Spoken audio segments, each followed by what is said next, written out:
My name is Richard Medhurst. I'm a British journalist. I was born and baptized in Syria. So let me give you my perspective on what's happening in Syria, both as a Christian and a journalist who cares deeply about the future of the country. For the last days, the media have been showing images of people celebrating and jubilating and saying the country is finally free and everything is fine and dandy. But this couldn't be further from the truth. The media have been lying about Syria for 13 years. And many Syrians will come to find that they have been duped. This was not a revolution, but a regime change operation. Syria was the last anti-Zionist Arab state in the region. It was the last one that supported the Palestinian cause. And they've been trying to destroy it for decades. In 2011, dozens of foreign countries and groups conspired to overthrow the government. Turkey, Qatar, Saudi Arabia, the UK, France, Germany, the US, the EU. Many jihadists came in from Chechnya, Uzbekistan, Tajikistan. You've got fighters now in from Ukraine, Turkey, Libya, Uyghurs from China. Many of them are not Syrian.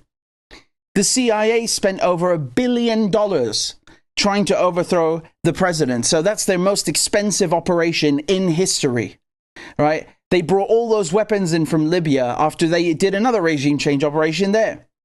This was the largest propaganda campaign in modern history. MI6 were funding the white helmets and other cutouts. They lied about chemical weapons, just like they lied about them in Iraq, to justify bombing and sanctioning Syria and crippling its economy.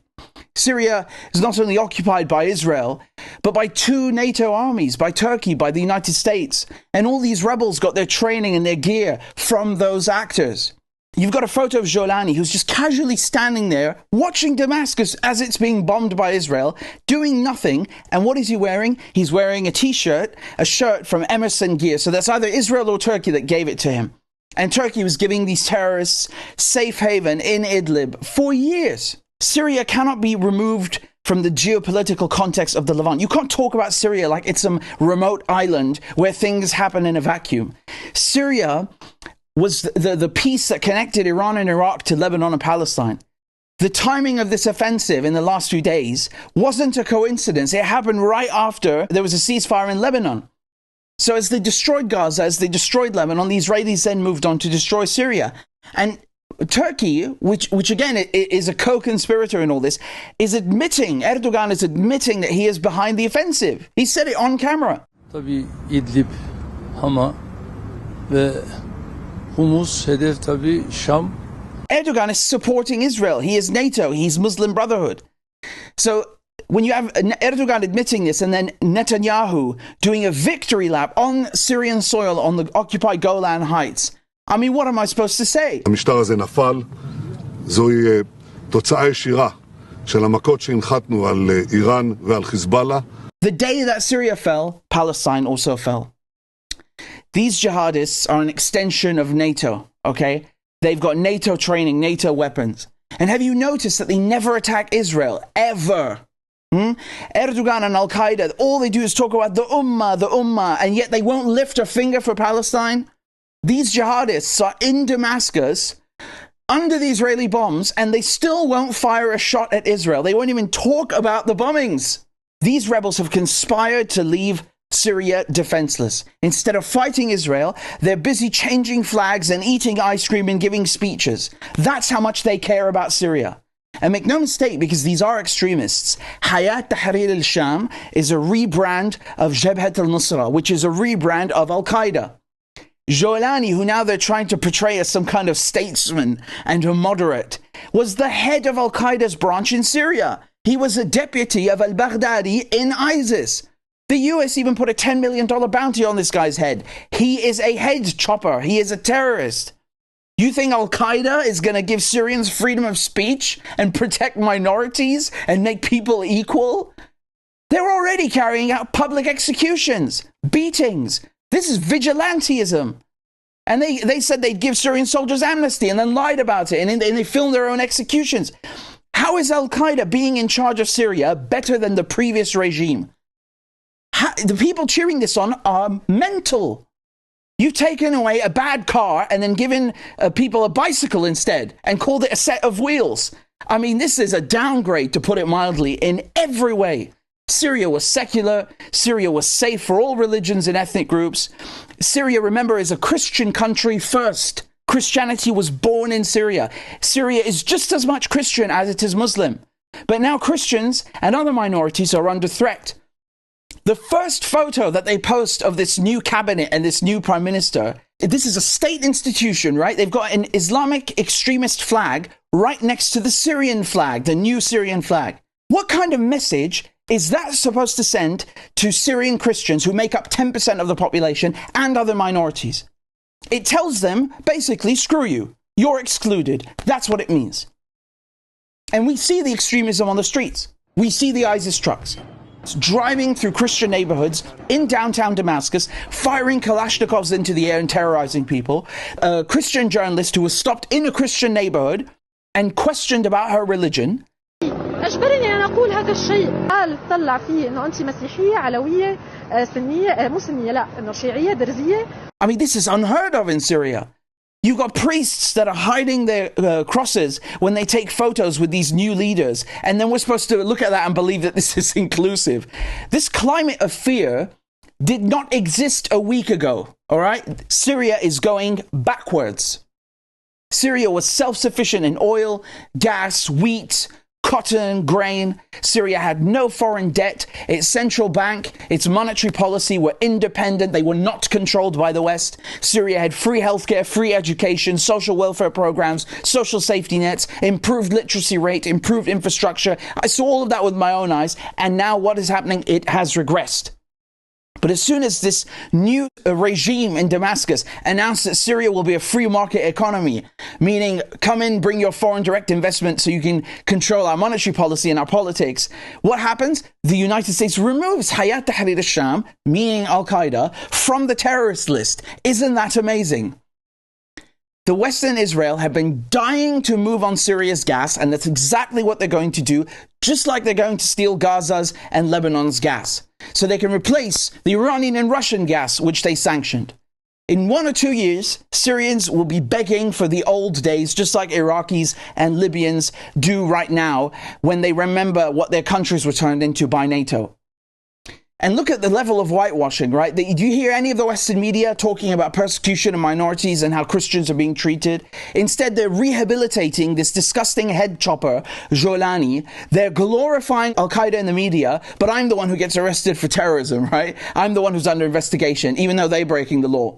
But I think Abu Muhammad al-Jawlani, the leader, has made great efforts over the last 10 years to distance himself from those terrorist groups. And certainly the actions we've seen of Tahrir al-Sham over the last 2 weeks has been those of a liberation movement, not of a terrorist organization. And then they have the nerve to complain about Russia invading Ukraine, but they call Israel's invasion a buffer zone. I mean, the nerve.